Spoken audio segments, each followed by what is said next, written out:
2 दिनों के दौरे पर अरुणाचल प्रदेश पहुंचे गृह मंत्री अमित शाह ने इशारों में चीन को सख्त चेतावनी दी। उन्होंने साफ कर दिया कि अब भारत की जमीन की तरफ कोई आंख उठाकर भी नहीं देख सकता। इससे पहले चीन ने उनके दौरे पर आपत्ति दर्ज की थी, लेकिन अरुणाचल प्रदेश की जमीन पर कदम रखने के बाद गृह मंत्री अमित शाह जमकर गरजे। उन्होंने बता दिया कि भारत अपनी सीमाओं की रक्षा करने में पहले से ज्यादा ताकतवर हो गया और किसी ने भी भारत की जमीन की तरफ नजर गड़ाई तो उसे करारा जवाब मिलेगा। सुई की नोक जितनी भूमि का भी अतिक्रमण कोई नहीं कर सकता। गृह मंत्री अमित शाह 2 दिनों के अरुणाचल प्रदेश के दौरे पर हैं, जिसके लिए वो भारत और चीन की सीमा से सिर्फ 1 किलोमीटर दूर मौजूद किबिथु इलाके में पहुंचे और वहीं से उन्होंने चीन को इशारों में ये सख्त संदेश दिया। और अरुणाचल प्रदेश के किबिथु में ही अमित शाह ने वाइब्रेंट विलेज प्रोग्राम को भी लॉन्च किया। केंद्र सरकार की इस अहम परियोजना के तहत भारत और चीन सीमा से लगे 500 गांवों को मॉडल विलेज के तौर पर विकसित किया जाएगा ताकि दूर दराज के इन गांवों की तस्वीर बदली जा सके।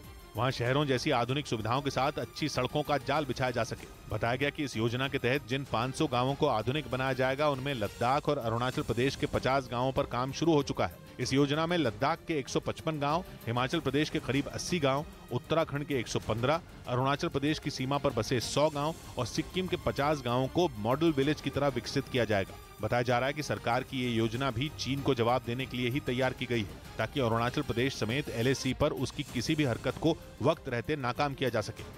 उधर महाराष्ट्र के पुणे में एक व्यापारी ने आमों को EMI पर बेचने की शुरुआत कर दी। उन्होंने अल्फांसो आमों की बिक्री बढ़ाने के लिए यह फैसला किया क्योंकि अल्फांसो को आम की सबसे अच्छी किस्म माना जाता है और बाजार में 1 दर्जन अल्फांसो आमों के लिए करीब 1300 रुपए चुकाने पड़ते हैं। महंगे होने की वजह से इनकी बिक्री में लगातार गिरावट देखी जा रही है। इसीलिए गौरव सानस नाम के इस व्यापारी ने इन्हें EMI के जरिए हर महीने आसान किस्तों पर उपलब्ध करने का फैसला किया।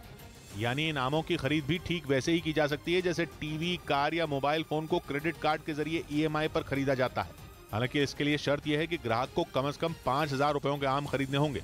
इस बीच वाराणसी में G20 सम्मेलन में आने वाले विदेशी मेहमान अब अपनी भाषा में वहां के मंदिरों का इतिहास जान पाएंगे। इसके लिए वहां के मंदिरों के बाहर एक खास QR कोड लगाया गया, जिसे मोबाइल से स्कैन कर उस मंदिर के इतिहास की जानकारी आसानी से मिल जाएगी। इन खास तरह के QR कोड में मंदिरों की जानकारी हर भाषा में मौजूद है ताकि G20 के मेहमान या कोई दूसरा पर्यटक इनका इतिहास आसानी से अपनी भाषा में समझ सके। जिस पर वक्त फिदा होगा वो अंदाज जुदा होगा। सौबात की एक बात कही ज्योत्सना ने, तन्हाई में सोच वतन का कैसे फर्ज अदा होगा। मिलते हैं कल, घड़ी जब इशारा करेगी 9 बजे रात का, वक्त फिर होगा 100 बात की एक बात।